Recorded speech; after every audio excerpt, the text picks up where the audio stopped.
Hay preguntas que aparecen en la vida de todo ser humano, aunque muchas veces nos detenemos a nombrarlas, otras veces no. A veces pueden llegar después de una pérdida, otras veces llegan cuando una relación termina, cuando una enfermedad cambia nuestros planes, cuando sentimos que por más que lo intentamos, seguimos reaccionando de la misma manera. Desde afuera todo parece que continúa igual, pero por dentro hay algo que no encuentra su lugar. Y con el paso de los años también descubrí que esas preguntas pues han pasado en mi vida. No porque solamente un libro me las enseñara, sino porque la vida fue obligándome a hacerlas. Reconocí la incertidumbre, la necesidad de controlar lo que no dependía de mí, el dolor de algunas pérdidas, esos momentos en los que parecía que había esas preguntas con respuesta, pero otras veces preguntas y respuestas, y quizás por eso me he convertido en un buscador desde que tengo uso de razón. He leído, estudiado, comencé a escuchar a otros, a hacer preguntas, vivir de la experiencia de otras personas, comprender en cursos, talleres, buscar, ¿no? ¿Por qué el ser humano ama, pero también sufre? ¿Por qué sabemos esas cosas que nos destruyen y por qué las seguimos haciendo? ¿Por qué incluso tenemos fe, pero podemos experimentar miedo, vacío, sensación de no pertenecer a algún lugar? Fui descubriendo, ¿no? Y esto me impresiona profundamente porque detrás de la historia de cada uno, que son distintas, aparecen las mismas preguntas. Principalmente, ¿quién soy realmente? ¿O qué está gobernando mi vida? ¿Qué me está controlando? ¿Quién soy después de perder? ¿Dónde pertenezco cuando todo parece derrumbarse? Y comprendí algo que estaba frente a mí. 5 problemas distintos que vimos esta semana. Y estaban frente a 5 necesidades profundamente humanas. Y que lo vamos a ver durante este video. Porque eso me llevó a preguntarme, ¿por qué reacciono así? ¿Por qué reaccionamos así? Mira, la historia que mi mente comenzó a creer es esa búsqueda donde encuentro una idea que va cambiando por completo mi manera de entender a las personas, ¿no? En la mente. La mayoría de nosotros pensamos que si reaccionamos únicamente de acuerdo a lo que vivimos, pues así es la vida, pero poco a poco fui descubriendo que reaccionamos sobre todo al significado que nuestra mente le da a lo que vivimos. Cada experiencia nos deja una interpretación y esas interpretaciones, cuando se repiten durante años, terminan convirtiéndose en una forma en la que miramos la realidad. O sea, así esa es la imagen. Si nos damos cuenta, comenzamos a sentirnos con esas palabras: solo valgo cuando los demás me aceptan, si no controlo todo, algo malo va a pasar, nunca voy a cambiar, lo que perdí era lo que daba sentido a mi vida, o ya no tengo un lugar a donde pertenecer.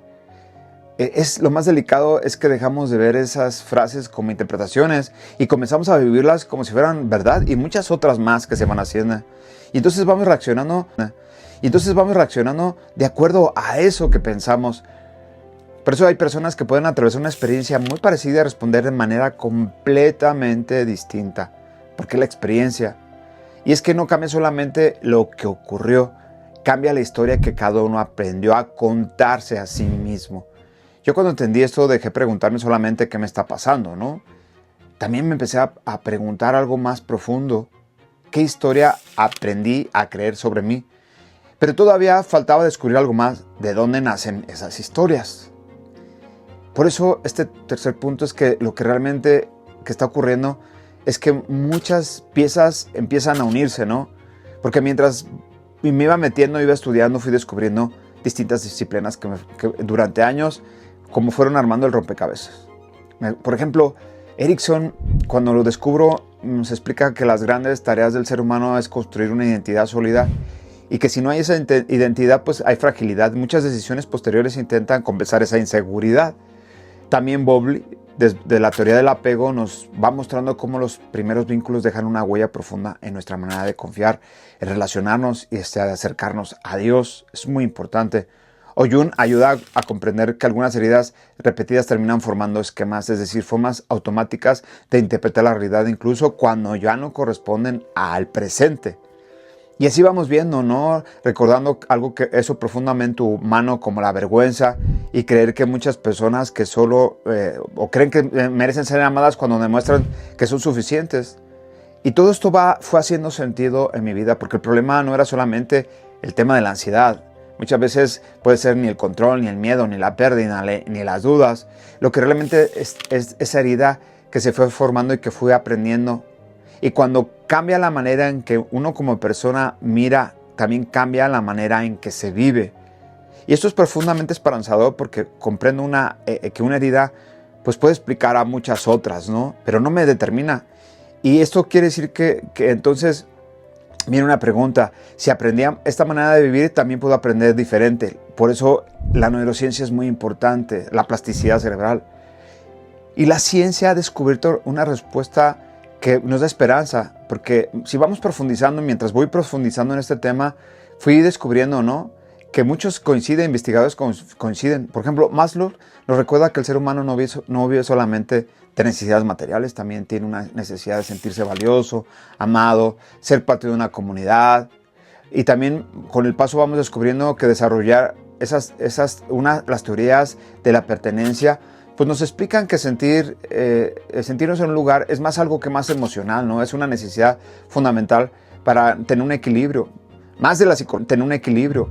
Más de la psicología, más allá de la neurociencia, en nuestro cerebro posee esto que es la neuroplasticidad. Eso significa que no estamos condenados a repetir siempre las mismas respuestas. Podemos reorganizar, aprender nuevas formas de pensar. Podemos crear nuevos hábitos diferentes. Podemos sanar vínculos. Podemos abrir caminos donde solo había miedo.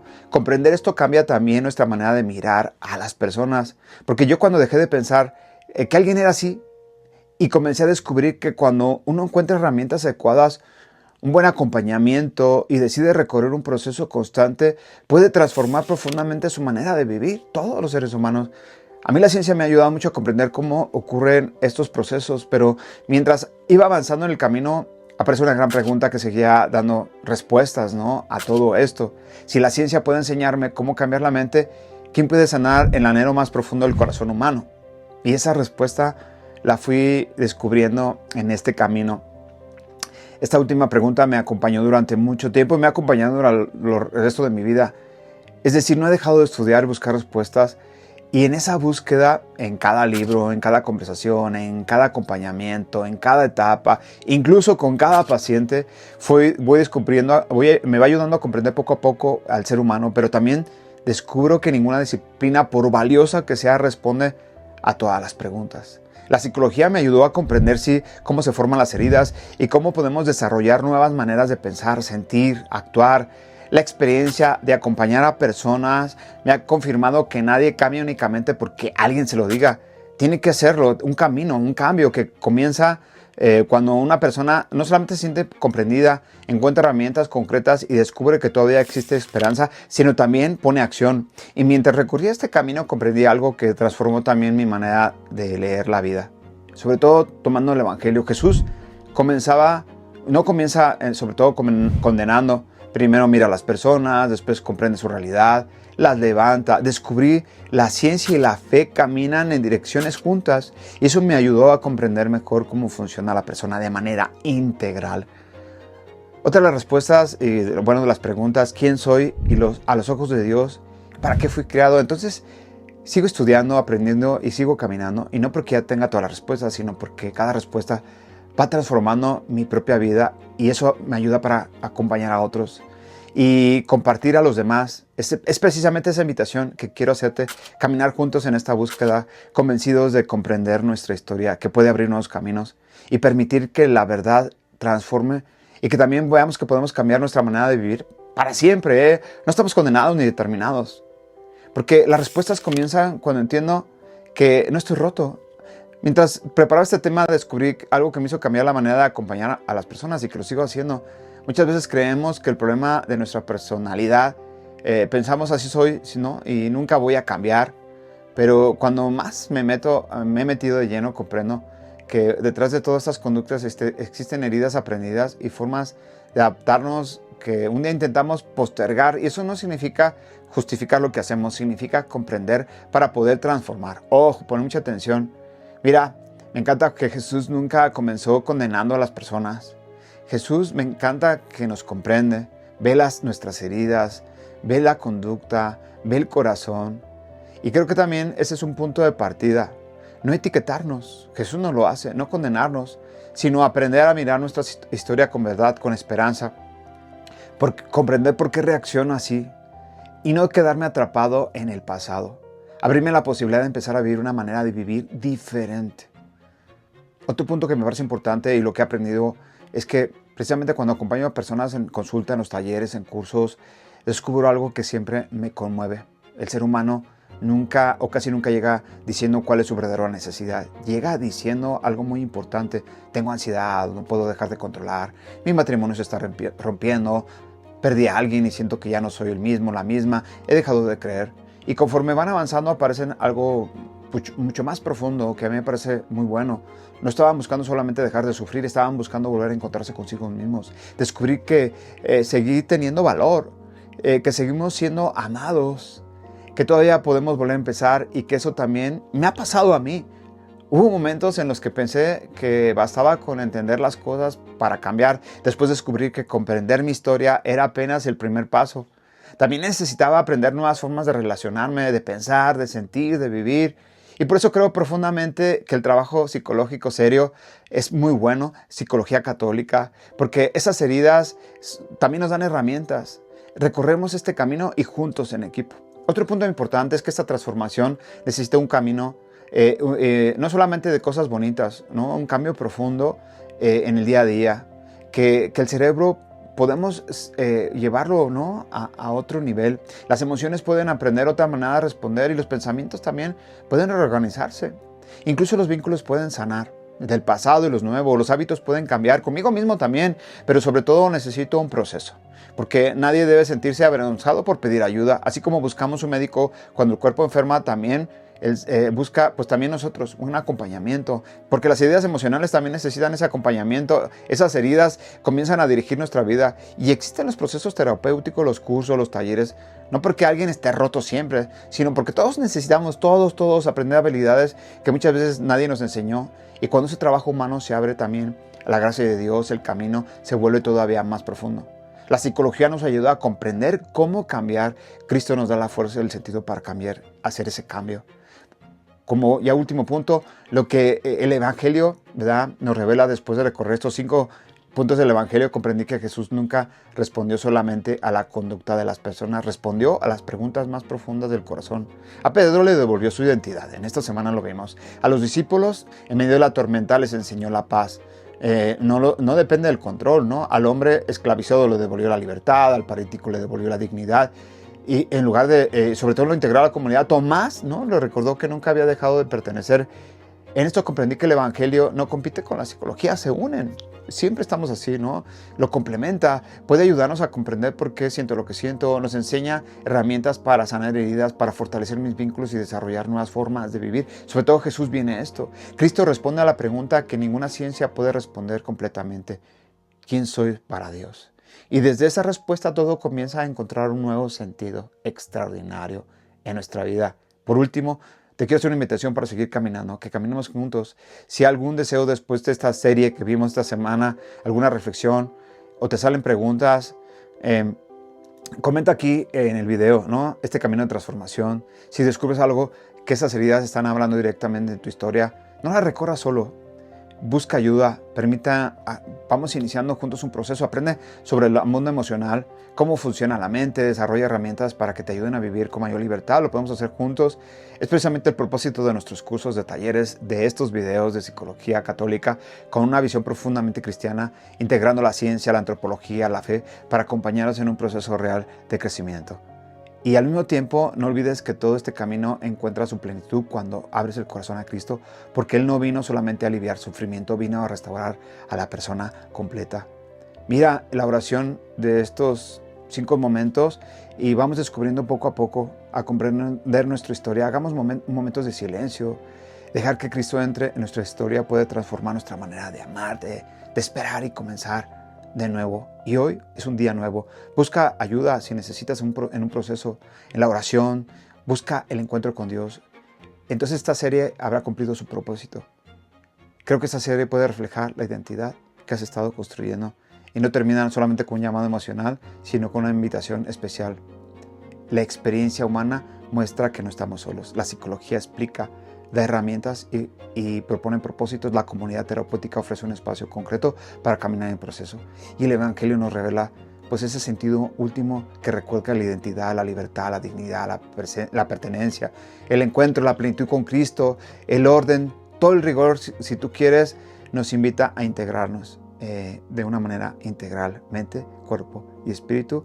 Te invito a que le des like, compartas este video, nos seguimos viendo. Soy Alex Pierre, hasta la vista, bendiciones. El conflicto o el problema es que muchas veces no es que no sepamos quiénes somos. El problema es que llevamos años creyendo lo que otros dijeron de nosotros, lo que dijeron de ti, lo que dijeron de mí. Hay personas que pasan toda su vida intentando cumplir las etiquetas. El inteligente, la buena hija, el fuerte, el exitoso. Y un día cuando todo se queda en silencio, aparece una pregunta que muchas veces nos cuesta responder. ¿Y si dejo de cumplir las expectativas? ¿Quién soy realmente? Al final de este video, la idea es que descubras realmente eso mismo que tú eres, eso a lo que fuimos llamados, y la idea es que descubramos nuestro propio valor y nuestra propia identidad. Bueno, después de ponernos estas etiquetas y de llamar tu atención, mira, déjame decirte que esto lo escucho una y otra vez en mis cursos. Ya no sé quién soy. Y no suele significar que la persona haya perdido la memoria, ¿eh? Muchas veces significa que ha vivido tanto tiempo adaptándose a lo que otros esperaban de él o de ella y dejó de escuchar su propia voz. En psicología hablamos de autoconcepto, ¿no? La imagen que construimos de nosotros mismos. Cuando esa imagen depende únicamente de la aprobación de los demás, cualquier crítica se siente como si cuestionaran todo nuestro valor. Recuerdo a una mujer que después de un taller de psicología se acercó llorando y me dijo: tengo 40 años y no sé qué decisiones son realmente mías. Porque toda mi vida intenté sentir orgullosos a mis padres, ¿no? De lo que yo era. Y es que lo doloroso no es que hubiera elegido un camino equivocado, sino que descubrió que se había detenido mucho tiempo a complacer a otros, pero no sabía quién era. Ese día entendió que conocerse no es un acto egoísta, al contrario, es el comienzo de una vida auténtica. Mira, Jesús hizo una pregunta inesperada para muchos. ¿Quién dice la gente que soy yo? ¿No? Y sobre todo, esta pregunta a ustedes, y te lo dice a ti, ¿quién dices tú que soy yo? Y es interesante que Jesús no comienza hablando de Pedro, comienza hablando de él mismo. Pedro descubre algo: ¿quién es Cristo? Y también empieza a descubrir con Cristo quién es él mismo. Y tal vez nuestra identidad no empieza cuando el mundo nos pone un nombre, tal vez empieza cuando dejamos que Dios nos recuerde quiénes somos. Y tal vez tu identidad no empieza cuando el mundo nos pone un nombre, recuerda, empieza cuando dejamos que Dios nos recuerde quiénes somos, quién eres. Porque antes de formarte en el vientre ya te conocía, Jeremías 1:5. No eres un accidente, eres importante, porque en Efesios 2:10 nos lo dice: somos hechura suya, creados para buenas obras. Jesús mismo lo sabía. Este es mi Hijo amado, ahí en Mateo 3:17. Nuestra identidad es única. Tú fuiste pensada, amada por Dios, para una misión que nadie más puede cumplir más que tú, porque tu identidad no se basa en tus dudas, sino en la verdad que Dios ya proclamó en ti. Eres única y repetible y tienes una misión. Lo que no hagas en esta vida, nadie lo va a hacer por ti. Tienes una misión muy importante. Empieza a vivir, levántate y anda, y empieza a vivir. Vamos. ¿Dónde está apoyada tu vida cuando pierdes el control? Mira, muchas de las personas que intentan sobre todo controlar todo, casi nunca buscan controlar. Lo que están buscando es sentirse seguras. Tal vez tú también lo has vivido, revisar el celular una y otra vez. Te cuesta dormir porque la cabeza no deja de imaginar escenarios. Sientes que un nudo se posiciona en tu garganta cuando algo no sale como esperabas. Respiramos más rápido, apretamos la mandíbula, pensamos: si yo no lo resuelvo, nadie lo va a hacer.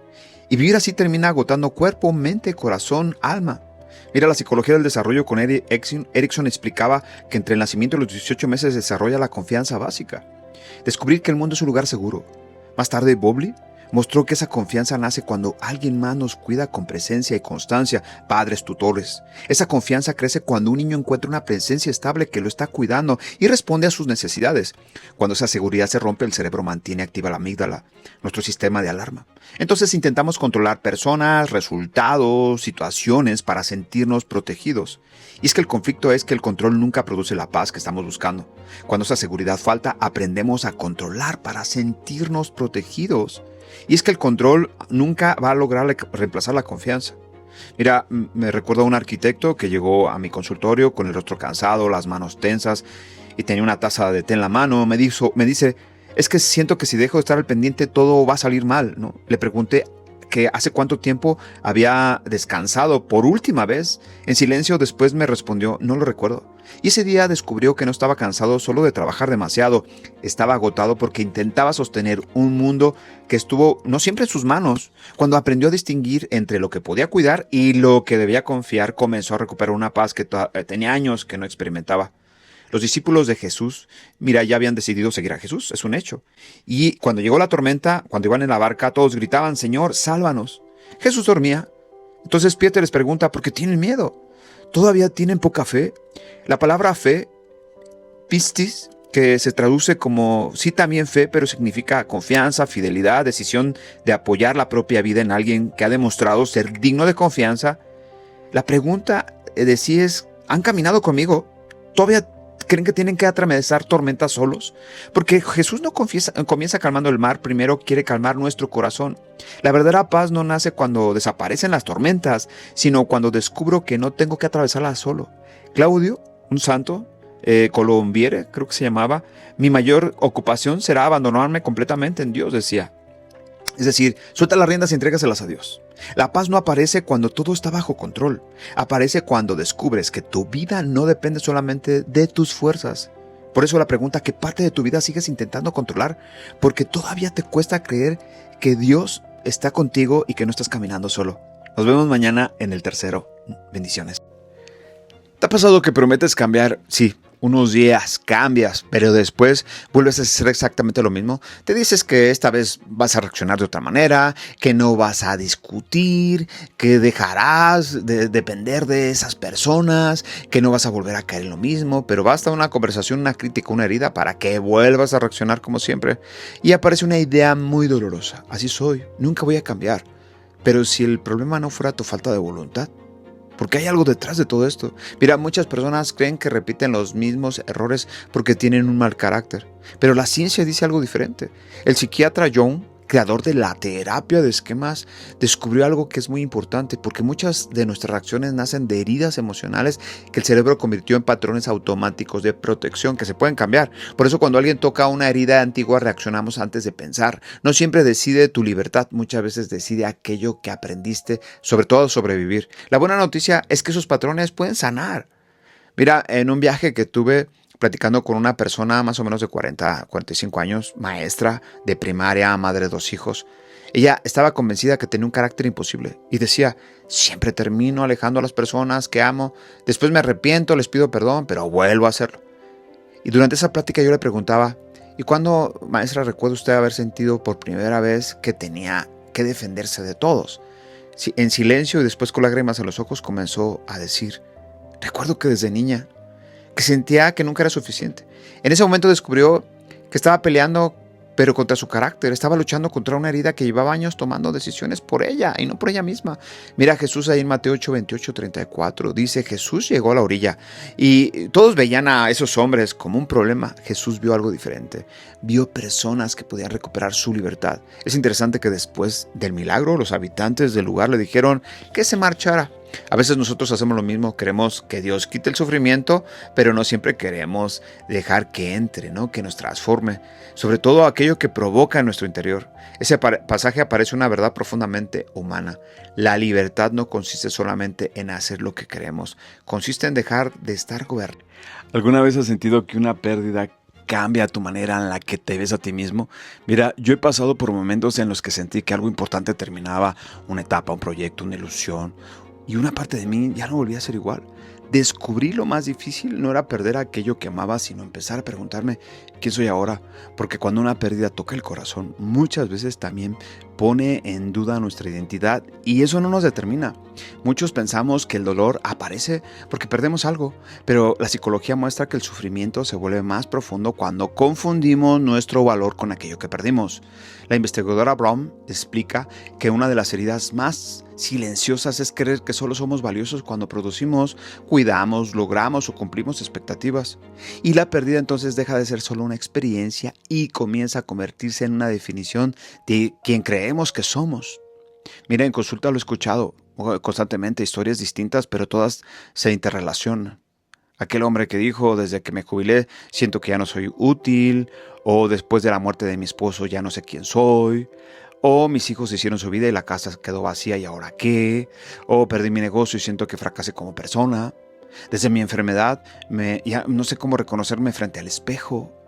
Las pérdidas cambian de nombre, pero la pregunta es la misma siempre. ¿Sigo teniendo valor aunque mi vida ya no sea como antes? Claro. Mira, a mí Jesús me lo respondió en el Evangelio de Mateo 9 del 1 al 8. Porque detrás de todo esto habla mi corazón. Jesús comienza diciéndole al paralítico, bueno, no le dice levántate, primero le dice ánimo, hijo. Y después, como si quisiera recordarle, ¿no? Que al sanar su cuerpo, primero tenía una dignidad.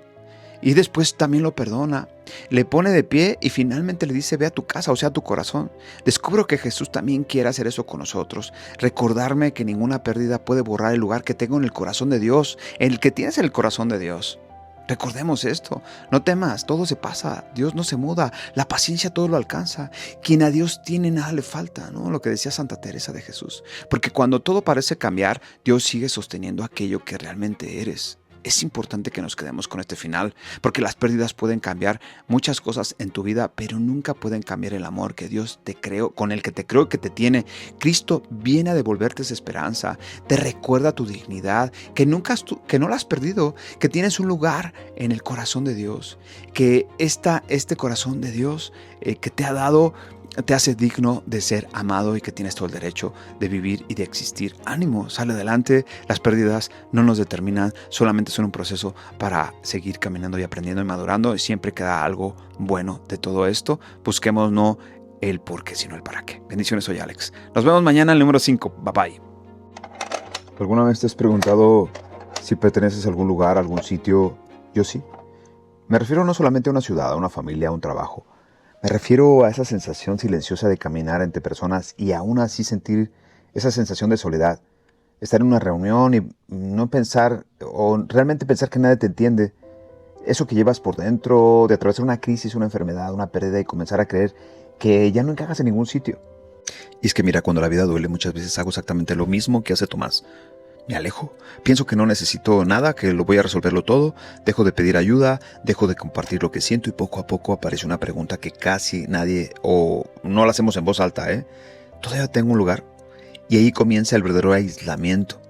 No cuando me quedo físicamente solo, no, sino cuando empiezo a creer que ya no pertenezco a nadie. Mira, es que el problema detrás de todo esto es que creemos que es la duda, pero la psicología describe algo más profundo.